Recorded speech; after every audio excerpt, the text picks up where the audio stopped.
Using the ideal gas law, which of the following statements is true about a closed system? And we're given that N, or the number of moles, is constant. So we know that the ideal gas law equation is PV equals nRT. And so since N says that it's constant and R is constant, we can think of the values of N and R as another variable, such as K. So now we have PV equals KT. And so now let's analyze the answer choices. So answer choice A says at constant temperature, an increase in pressure will lead to an increase in volume. So let's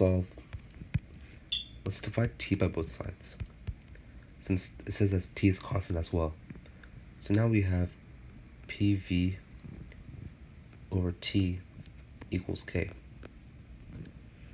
And so we can basically ignore the value of T, since constant and doesn't affect the left-hand side of our equation. So now we have PV equals K. So answer choice A says that an increase in pressure will lead to an increase in volume. But that's wrong.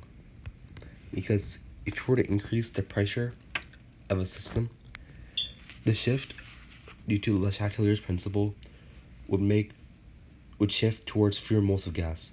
So basically, as the pressure would increase, the volume has to decrease on the left-hand side. So that means answer choice A is wrong.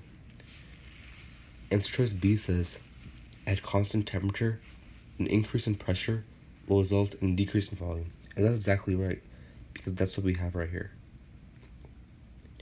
So that's why answer choice B is correct. Answer choice C says, at constant pressure, an increase in volume will result in a decrease in temperature. So let's see why that's wrong. So at constant pressure, which means we can basically ignore the P value, and we already know that N and R are constants, so we can ignore these values. So all we have is that V equals T basically as our relationship. If the volume were to increase, the temperature would have to increase as well, since they're directly proportional.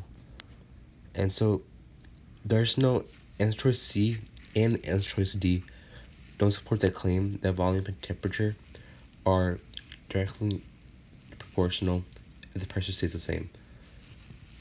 That's why they're wrong.